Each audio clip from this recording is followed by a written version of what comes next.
I'm a big believer in, know your worth and make sure that you're in a group of people, and with a group of people, whether that's in a relationship or in a company or in whatever presence you're going to be in or a group, that they also know your worth and they value your worth. And otherwise, don't be there.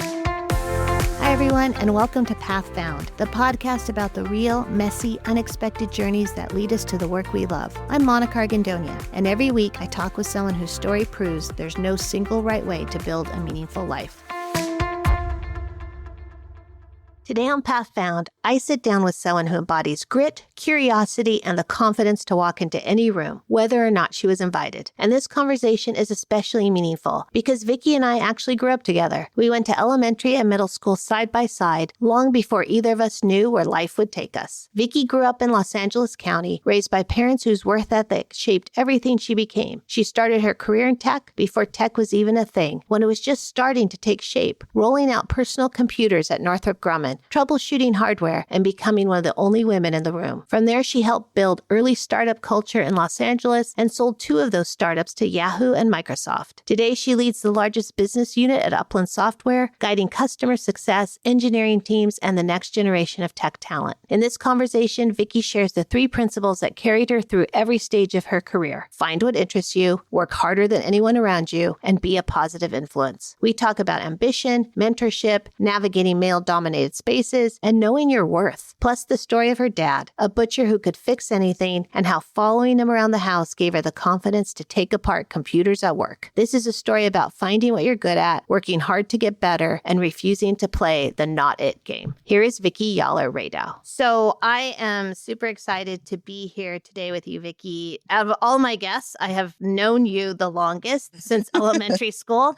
but we haven't talked since elementary school, since 8th grade. Which is crazy. It is crazy. And so, the positive side of social media is that we are still connected. But I'm very excited to have this conversation with you because I know you've had this amazing career. I always start with, what were you like in school as a kid and going through high school? Well, and apparently we were just chatting about for a few minutes before we started recording here about my non-sympathetic, which might play into, who I became.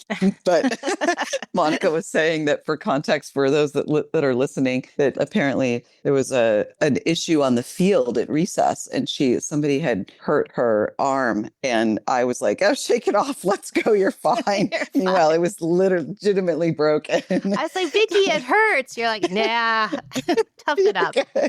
Tough it out. It's broken, but it's fine. You'll be fine. Yeah, I mean, I would say, honestly, I will, skipping ahead to more high school, I was the kid, and I don't really know how or why this came about, but I was definitely the kid that couldn't wait I was in high school and thinking about working in corporate America. I don't know how this got into my head. My dad, if you recall, was a blue collar worker. He was a butcher by trade, was in management, but was in that business. My mom did, I think it was after, we graduated from middle school, she went on to run payroll for Northrop Grumman, which I think is maybe where I got my taste of wanting to be in the corporate world. But for me, in my mind at that time in the late 80s, my thought was college was my path to get there, right? That was the door that I needed to go through to get to, but my landing was definitely going to be in corporate America. Doing what? I don't know. Okay. I had no idea, which was kind of a good thing that I wasn't really set on something because, if you kind of rewind in history a bit, when we were in high school, personal computers were just starting to come out, right? People, by the time we were, I think, seniors, people were starting to plug them in at home and were worried about things like unplugging them. And they thought that they would just wipe out or something odd. The knowledge wasn't there. But I say that because I ended up in tech, right? In corporate America, but I didn't know where that was going to lead me. But, to answer the question directly of how I was as a kid or in high school or in school growing up, I was definitely, as you remember, an athlete. We were just reminiscing about all the crazy things we used to do at our unsupervised recess, swinging from the handlebars with no supervision and Over flying asphalt. yes, over asphalt, literally with no hands and doing flips. I wasn't even a gymnast, which is scary that we were doing that. But yeah, I mean, I was super athletic, played softball. I was in a dance team, I think, in high school, if I remember correctly as well. But I was really focused. Even during that time, I wanted to work. I started working when I was 16. I loved the feel. I didn't know how to describe that at the time, but I just loved the feel of contributing to something and somebody paying me for that, which is really weird. But I enjoyed working even, at a very young age. So you first generation going to college. How did you figure that out? So you knew you were going. Did you know where? Did you know what you wanted to do? I knew because I kid you not, my mother gave birth to me and said, "You're going to college." It was not an option. She did not have the privilege of going to college. I mean, if she were still here today, she would say that. She grew up in an era where you got married typically before you even graduated from high school. So she didn't even graduate from high school at a proper time. She later, after having my brother, she later then went back and got her GED and took some college courses. And as I mentioned, she ended up running all of payroll for Northrop Grumman. For a Southern gal with no college degree, that's remarkable. But it really speaks to her work ethic and really how smart she was and willingness to work hard for what she wanted and what she was good at. So I think that's, where that piece came from. It was never a choice. My sister and I both. And, we were talking earlier about some kids, and I firmly believe this as well, don't belong in college. That's not for them. And I agree with that. I think my sister might have been one of those people, but because that day and age, my mom felt that she and my father both were at a disadvantage because they didn't have a college degree. From the day we were born, we're told you're going to college. By the way, they could not help us pay for college, but we were going. So did you know where you wanted to go?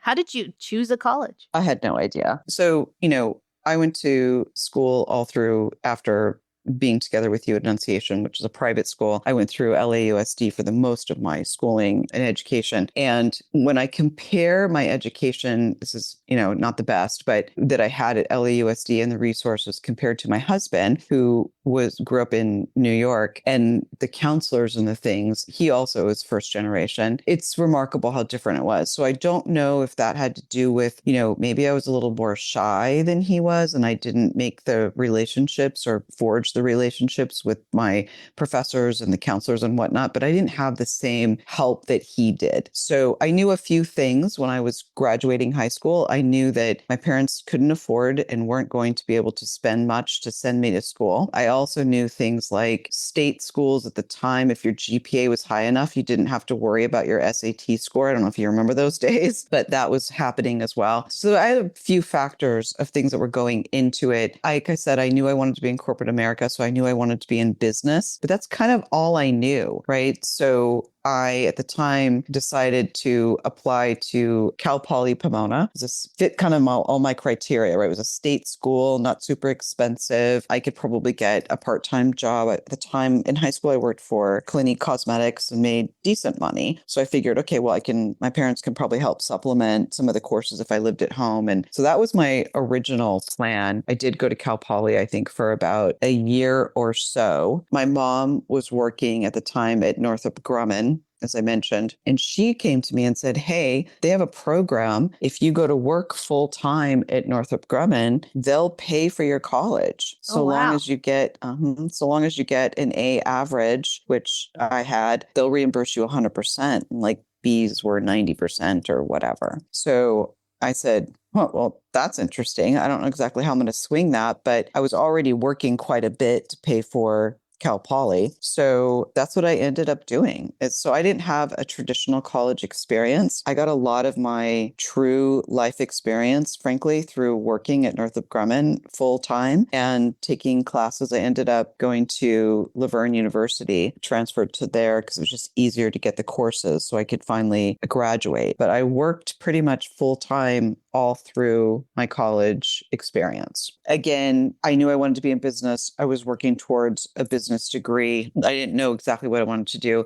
But the really nice thing about going to work at Northrop was it helped me figure out as well. So I think that's one of the things that I think is missing a beat in the college experience today is just that real life, real world experience that can expose you to the different things. I mean, I know we do internships and things like that. Those are so important in my mind because it just exposes you to the things that you might be interested in, the things that you might be good at, all of that. I had that forced in because it was paying for my college tuition, but that's how I found tech. What were you doing at Northrop Grumman? I originally was hired as what they call a timekeeper. Back in the day, they had these punch card systems and they would do their time cards. The punch card, for those of you that even know what that is, most of you probably don't. It's this huge, massive computer system. It is the size of usually people's bedrooms. It's massive. And people would record their time because for the government, right? And they would need to ensure that you were charging your time against certain sales orders. And you'd have to put that onto these time cards. And then they'd be pushed through the computer to add them up at the end of every week. That's where I started. But as I mentioned, right, I was at like kind of that generation that had started with personal computers. So Northrop Grumman, I think it was 1989 or 1990, decided to roll out personal computers out to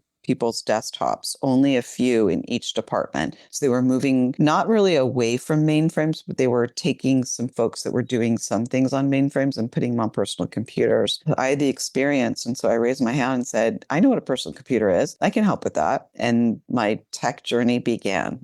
Literally. They were like, great, we'll take you. And I started in a business unit called business management at Northrop Grumman. And we rolled out the first personal computers at Northrop Grumman at the Pico Rivera site. I'm still at Northrop when I graduate. And I found, and this is like when you and I were chatting before, I believe in sort of three foundational things that I try to always talk to my kids about. I've done some mentoring also. I think I mentioned to you, not only in my company, but I did some stuff at UCLA back a few years ago with their engineering and tech folks. And I always tell them, these are the three principles that I found to be successful for me. One is figure out what you respond to and what your skill set is. And sometimes you don't really know what that is, like I said, until you're put into different positions and things. I was drawn to certain aspects of technology. It kept me very interested. It was a way that challenged my brain, and I liked that. And so I kind of gravitated towards that,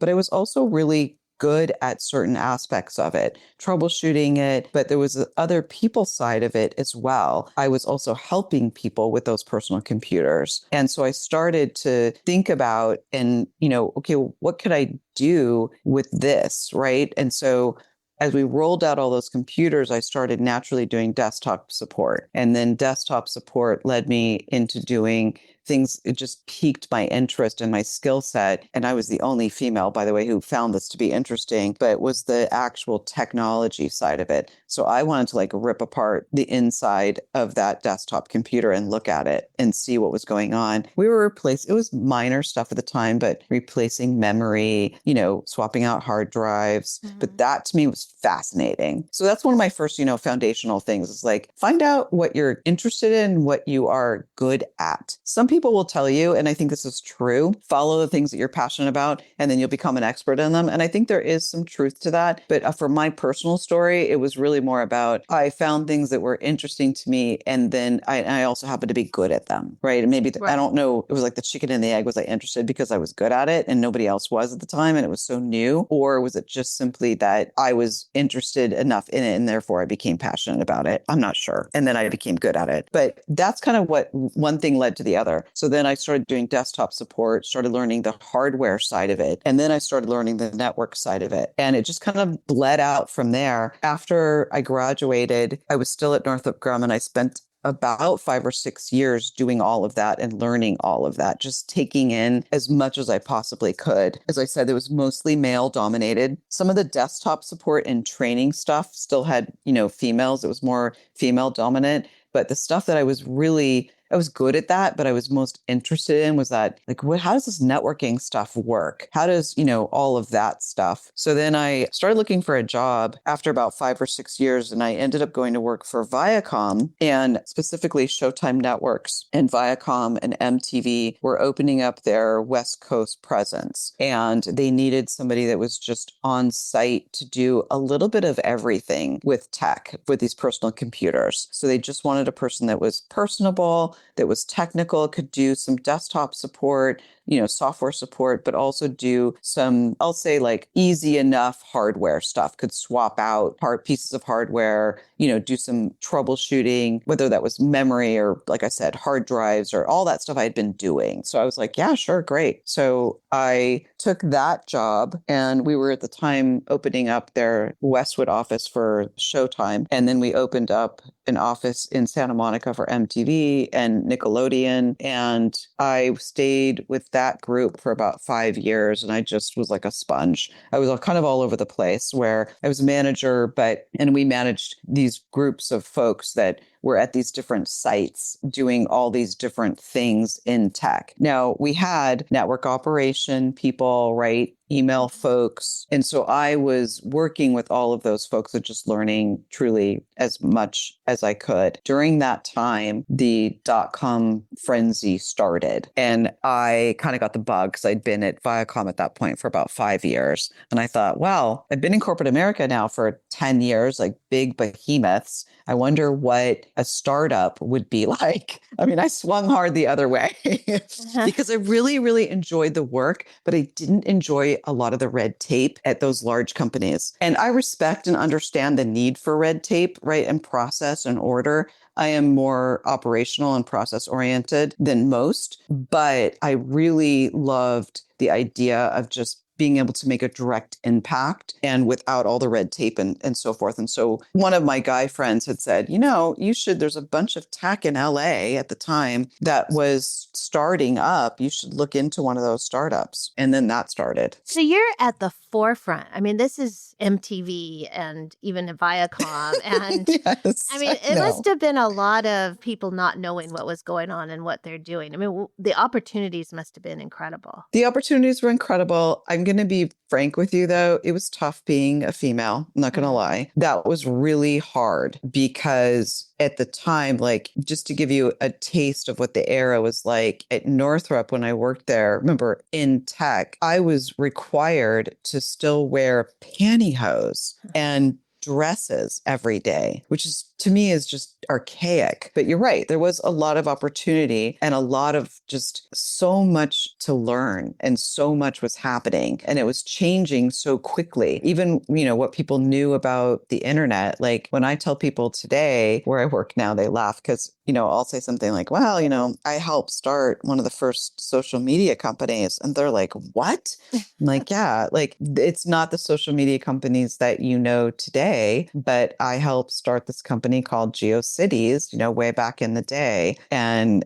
I wasn't one of the first, 10 people, but I was just before it went public, and we eventually ended up selling that to Yahoo. But that truly was the beginnings of what we know today as social media. So yeah, I mean, there was just so much fun. I like the challenge of new things and learning them. And I was able to compete enough because I had been in it kind of since the beginning. Like when you go back to Northrop and I'm rolling out the desktops and the personal computers at the time. So yeah, there was a ton to learn. What I learned in that process is I just was, touching and feeling and doing different things, is that when I started my first startup, I was like, oh, this is what I really love. So I caught wind of that and the fast pacedness of, being able to get stuff done and get through red tape of startups. And I was kind of hooked. So I did that for a while. Like I said, we sold one company to Yahoo. I helped start another company that I was in the first few people that were hired called Big Fish. We changed the name to FrontBridge and sold it to Microsoft. The technology that we sold to Microsoft from FrontBridge is the bones or the beginnings of what we all know as Office 365 today. And then I like to always couple that with work hard. I mentioned this to you, I think in my email to you about that's the number one thing I think I tell everybody is work hard. And I don't mean work hard for your work ethic. I mean, look around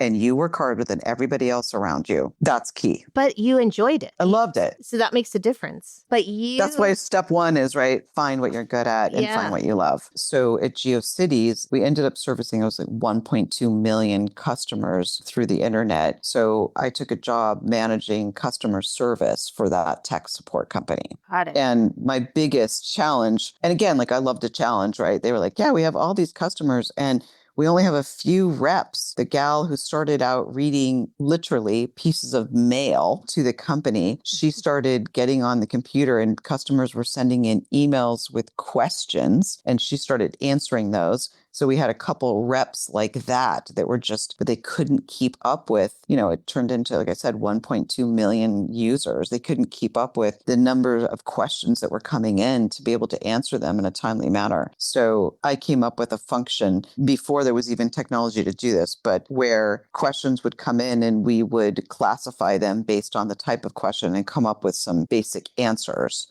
Think of like an FAQ guide, but people weren't doing that yet, but we kind of had that and then wrote emails that were pre-canned that we could just massively send out based on the questions. We started handling it that way. So, we just did lots of stuff. I also got in trouble at that job, by the way, because my reps' computers weren't fast enough. And I'd asked the IT folks, you'll like the story, for some memory in the machines because they were slow. And I was like, listen, like we're answering a lot of emails here and whatever else we were doing, I can't remember, but we needed more memory in the machines. And so, I don't know, IT drug their feet or whatever. So one night I stayed late and took apart all the computers in my department. There's like 10 of them. And I pulled out everybody who had the most memory and put it into the folks that needed it more. So I just moved around some hardware. I didn't think it was that big of a deal, but man, did I get in trouble. The IT guy came down. He was like, who do you think you are? I was like, well, I asked you to do it and it never got done and I knew how to do it. And oh man, I'll never forget, but leadership laughed at me at the time. They thought it was cute. The IT guy did not at all. Never your friend again. He was so mad at me. He hated me. So why do you think there were so few women at this point in time? Well, it's still the same, right? Math and science and technology, right? The typical STEM, we still have the problem. It seems to be male dominated. You and I could unpack this for hours, but like, does it start when they're kids, right? Where does that start? I think that a lot of females, it's intimidating. The topic is intimidating. They're not exposed to some of the things that, sadly, that I think males are, at an earlier age. I had the good fortune of having a dad that was extremely mechanical, very engineer-like. Even though he was blue collar and a butcher, he could fix anything in our house. And so I, as a kid, would follow him around, and what are you doing, Dad? No, I'm taking apart the washer. Why are you taking apart the washer? Well, we didn't have money to call somebody to fix the washer. So my dad had to figure it out. These were before the years of YouTube where you could just YouTube it and figure out how to fix your dryer or washer. So I think that was why I had been exposed to it and I wasn't afraid of it because of that with my dad. I also, if you remember, my dad had a really, really big personality. He was a big, strong, aggressive kind of personality. And so, the typical dominant male at the time in tech didn't frighten me, didn't scare me. And let me tell you, they tried many, many times. There were many times where they would, try to, because like you said, there was a lot of people learning and it was a little bit of chaos, but no one really wanted to admit what they didn't want to know. So there's a lot of like, I know more than you do kind of thing going on. Mm-hmm. And I don't want to say bullying, but that feel to it of like, don't question me. I know what I'm doing, and that didn't intimidate me, but I think that's intimidating for most people. And so, it's probably a whole other podcast about why this exists and why females are just not in that field. I think it's getting better for sure. It's why I actually volunteered so much at UCLA with the engineering folks and the tech folks there, because female in particular, there's a whole study about the very first job. It starts here. The very first job offered to a male and a female, talk about pay discrepancy exists, especially in tech as well. And in general, it exists because if you look at historically, I think this is changing, but females will get offered a job and they say, yes, thank you so much, whatever the dollar amount is. And a male from the very beginning typically will say, yes, thank you so much, but I was thinking of this number instead. How about that? And if you multiply that every time, every year, every merit increase, every job, whatever, you can see where the disparity, it gets greater and greater through the years. So that was one of the things that I used to teach on, is like, ask the question. Do not ever not ask the question about what else is on the table. Right. Make sure you're negotiating for yourself. And that's true even for moving up, promotions, or applying for a job. So they say men will look at a job description and they could be missing half of the requirements and they'll still apply and say, yeah, I deserve this promotion or whatever it is. And women, if they can't tick off every box, will say, no, I can't do it. Yep. No. And, I cannot stress to you how true that is. And I've been on all sides of that, right? I've hired many, many people, and I know that in hiring them, but I also have learned it personally. I watch my husband, the things that even with our kids, and things that my daughter right now is senior in high school and she's applying to colleges and whatnot. And some of the things that she's applying for, she's like exactly as you're describing. Oh, no, here's the criteria. I don't fit all the criteria. He's like, that doesn't matter. Right. Like, that doesn't matter. But you're exactly right. So, reframing that and teaching people to think differently and react differently than I think females in particular do is key to that. I've really, really tried to instill that into my kids and people that I've talked to. And I love people like yourself that are doing this, because I do think that those are some of the nuances that you don't know until you know. Exactly. All right. So two successful startups that you sold. Then what? Well, so they didn't come in order. So the GeoCities one, and I am forgetting the dates on these, but the GeoCities one, after we sold it to Yahoo, it was the heyday of tech in LA at the time. It was kind of the heyday of tech in general.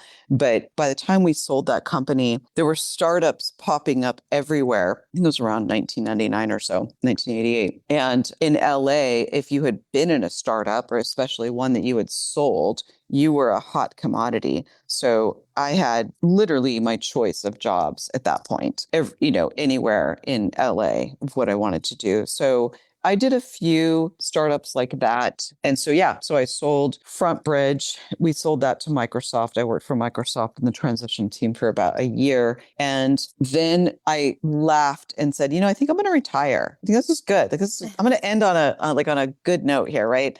Done a bunch of stuff. It's super fun. I really wanted to have my daughter. My husband and I had married. He had a daughter from a previous marriage, but he and I had not had a child yet. And I really wanted to do that. And I was having trouble having her because now I'm late 30s at this point. So I finally slowed down and I just did some consulting for some tech companies in LA because I could, right? I knew a bunch of people that were there. There were still some companies that needed help streamlining their operations, or whether it was that or look at their call centers and help streamline those, or whatever the case was, while I was trying to get pregnant and have my daughter. I did that for a bunch of years, inclusive of just naturally started helping friends. They would say, I have a startup idea. I had one friend who said, at the time she had what we know now as a bento box idea. And she was like, I have this idea that I want to do for lunch boxes and blah, blah, blah. But she just had no business sense, right? So I kind of was like this all in one. I started asking her questions like, well, how much does it cost? How are you going to get made? And she's like, oh my goodness, these are all really good questions. Because she's a mom, right? I mean, that's a really great idea. And she did have a really great idea and ended up actually selling it to like Whole Foods and stuff. So I did a lot of that kind of thing, just consulting and everything from nitty gritty tech, company questions, operational stuff, to high level business advice about how to, get from A to B, raise money, figure out the business model, write a business proposal, whatever those things were. And I helped my kids, grow up, I guess, as I was doing that. And then my older one was going to college, and, you kind of start to see the light at the end of the tunnel. And I was like, this is not going to be enough for me. I'm going to need more than what I'm doing now. And so I decided, while I would love to go back to a startup, I just don't have the luxury of that. My mom had passed away. My father was living with us full time. I had my two kids. One was going to college. So I kind of see the light at the end of the tunnel, but not quite yet. So I decided to go back and kind of see what I wanted to do.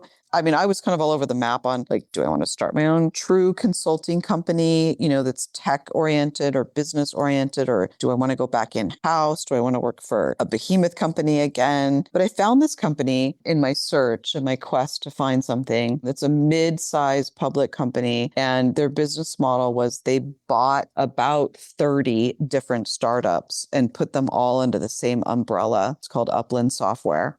And I was completely intrigued. I was like, what? That's got to be some serious chaos. So you're enjoying that? I love it. Yeah. It's a new set of chaos every day, but I love it. So this is the last chapter? Is this you're going to do this till you retire? What's next for you? I obviously am not doing any of the consulting. I'm full-time in-house with Upland. My father has since passed away. My youngest, is going to college in a few months. So I don't know what's next. Like I always joke around at Upland, I'm here as long as I'm contributing and I'm making a difference and I'm having fun. Right. I'm being challenged. And that continues to be where I'm at today. I don't know, but I do look forward to, I don't know what will happen in the future. Maybe I'll do another startup. Maybe I won't. I don't know. I'm kind of like TBD.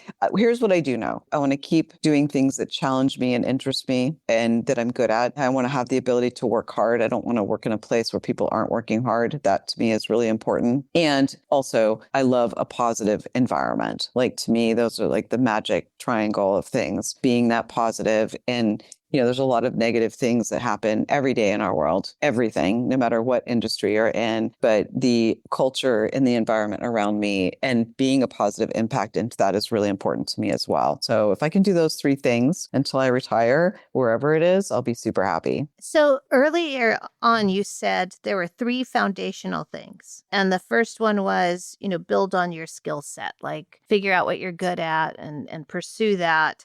What are the other 2? The second one is work hard. Work harder than anyone and everyone around you because it creates a nice competition. That's the athletic in me, right? The athlete in me wants to compete, and I'm not competing, but I'm competing with my competitors, right? I want my team members amongst me I want all of us to work super hard so that we can beat out our competitors. So that's number 2. And number 3 is be that positive influence. It's a world of negativity. Of course, it's lazy to focus on negative things. It really is. You have to build discipline in your mind and in your heart every single morning to wake up and find the positive in things and be that positive influence. I want to be that, and I want to be around people that are doing that. So to me, those are the 3 things. And, there's a whole bunch of little sprinkles around all of that, right? There's, help others. There's, I have this saying at work, don't play the not it game. Like not it, like, oh, we need somebody to do blah, blah, blah. And so many people want to first just say, not it, not me, not doing it. I want to be I'll do it. That's the culture, right? So there's a bunch of those other sprinkle things that I would sprinkle across those 3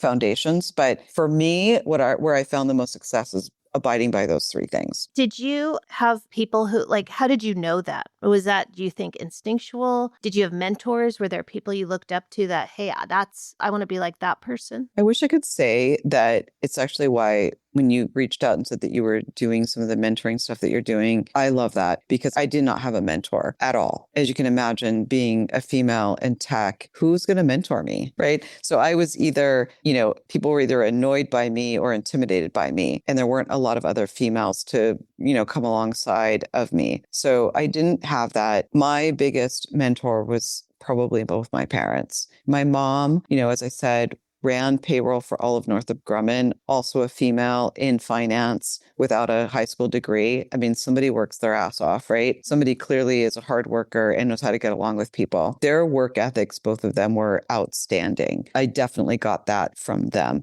I also got my ability and my toughness, right, from my father, who just taught me, like, I don't care. I don't care if it's a boys' game or a men's game. It doesn't matter. Like, you're in it. Remember, I played softball for a bunch of years and, I had that piece of me in me. If I had to point to anyone that really significantly was my mentor, it was my parents and especially my mom. Do you think it's gotten better in tech? Like, are you mentoring people in your workplace? Like, has it changed? Yes, I think it's changing. I don't think we're ever going to be there. We're never done, right? Growth is never complete. This time around, it's absolutely different. My boss is a male who's younger than I am, but his wife is an equal rock star as himself. And he respects women. He loves anyone who's smart and willing to work hard and do the things that are supposed to get done, whether you're female or male. That is very different and so amazing. I'll tell you, my team as well, I've got 20 something, I think now,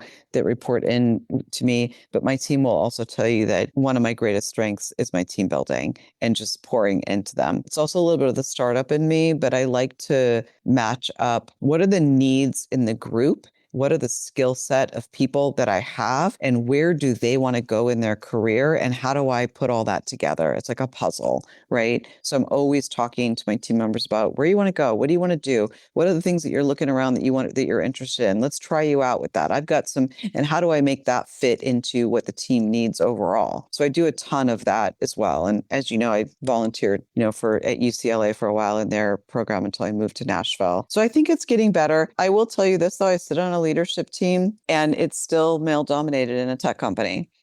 I, for a long time, was one of, I think there were 9 of us, and now there's 2 females. I do think it's better, but it starts so early that I watch this next generation. I do think that, our kids have a better chance of it being much more equal. So you have a daughter that's going off to college. What are you telling her? Like, what advice are you giving her? Well, I give her, and so my older one, by the way, I mentioned this, that my husband had a daughter when I met him. She was 2, but we pretty much raised her. And then she went to OU and University of Oklahoma. She was their goalkeeper there. And now she lives in Austin, Texas, and works in private credit. She knew I feel like from the time that she was born, what she wanted to do. She wanted to be my husband's in finance, wealth management to be exact. And she knew she didn't want to be a money manager, but she knew she wanted to be somewhere in that world. And so for her, she knew she was going to major in finance and economics. She's very good in math. And so she knew straight away. But I always said to her,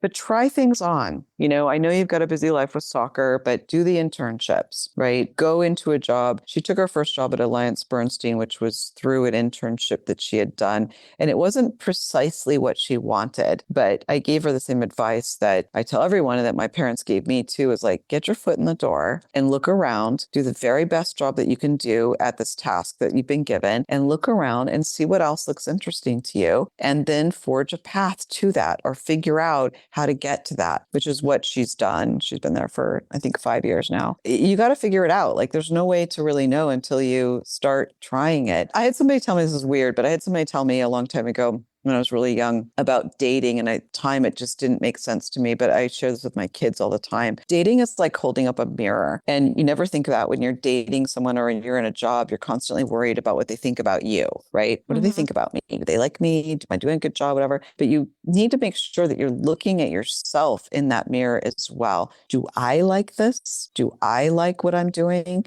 Am I good at what I'm doing? Do I like the person that I am when I'm with this person? Do I like the person that I am when I'm with this group of people? Some of the challenges that I had in tech was, and I'm a big believer in, know your worth and make sure that you're in a group of people and with a group of people, whether that's in a relationship or in a company or in whatever presence you're going to be in or a group, that they also know your worth and they value your worth. And otherwise, don't be there. Go find it. It's like that internet thing where the car is in the garage, it's all dusty, and the grandpa gave it to have you seen this or heard this? And they give it to the grandkid. No. It's an old car. It's dirty, dusty, looks horrible. The grandpa had it, in the garage, and the grandpa pulls out the grandson who turned 16 and said, I've been saving this for you. This car is for you. You can clean it up. You can keep it, you can drive it, you can sell it, you can do whatever you want, but it's yours. And so the kid's like, okay, so the first person he talks to says, oh yeah, I'll give you $500 for it. It'd be good for parts. And, that's great. And the second person that he goes and talks to says, oh, this might be a rare beauty. We could probably fix it up and do some driving with it. I'll give you, $5,000 for it. And then they bring in some other person who's a collector and who's like, this is a rare car. I will take it off your hands right now, $100,000. Like, know your worth, right? And find the people that know that worth as well. So I love that because I always tell my kids that, like, make sure you're in the presence of the people that, first of all, know your worth, number one. Mm-hmm. And number two, make sure that when you're with the people that you're with, whoever that is, that they know what your skill set and your worth is as well. And that's hard in tech when I was the only female. Right. So sometimes I had to persevere and just stick it out. But that's my advice is do that. Know yourself. Make sure you're looking in the mirror. Make sure that you're seeing what you like to do and what you're good at and what you want to do. And follow that. You don't have to have it all figured out today. I don't have it all figured out, right? Like you asked me, like, what do you want to, what, is this it for you? I don't know. Right. I don't know. We'll see. It'll be fun to find out, won't it? Yeah. Vikki, this was so great. One, I would love to be on one of your teams because the way you talk and how you've wanted to build other people up says a lot about you and the kind of person you are. And I couldn't be happier for all your success. So thank you. Thank you for sharing this. Thanks for of course, the mentoring and the work you are doing. And I hope it's not another, 40 years until we talk again. Exactly. No, although if we're around in 40 years to talk again, that would be a good thing. I would love that. Right. Either way, let's just keep talking for at least the next 40 plus years. Yeah. I love that. Yeah. And honestly, I don't think I've even done anything all that remarkable. I thank you for the compliment, but truly it's just been a privilege to be a part of technology and growing up in it and giving back. Like I said, I like to make a difference, not just with our customers, but with the folks that are around me. And I didn't have that. I didn't have somebody looking out for me and trying to help me. So I love what you're doing with this podcast and the other stuff I know that you're involved with. And any way that I can help or be a part of it, let me know. Thank you. Thank you again so much. You're welcome. Thank you so much for listening to Path Found. If anything we talked about today connected with you or gave you a new perspective, we'd love it if you subscribed, left a review, or shared the episode with someone you care about. You can also find us on Instagram at Path Found Podcast. To explore more stories, resources, and ways to get involved, visit KeystoneNetwork.org. This podcast is just one part of the journey. At Keystone Network, we're helping young people and anyone figuring it out as they go build meaningful futures one step at a time. A huge thank you to my podcast editor, David Strutt. You can find him on LinkedIn for helping bring these stories to life, and to Elizabeth Miner at Silvermine Creative for the beautiful artwork and web design. And if you're on your own path, navigating the unknown, making a pivot, or simply figuring it out as you go, just know you're not alone. The route may not be linear, but there's always a way forward. I'm Monica Argandonia, and I'll see you next time on Path Found.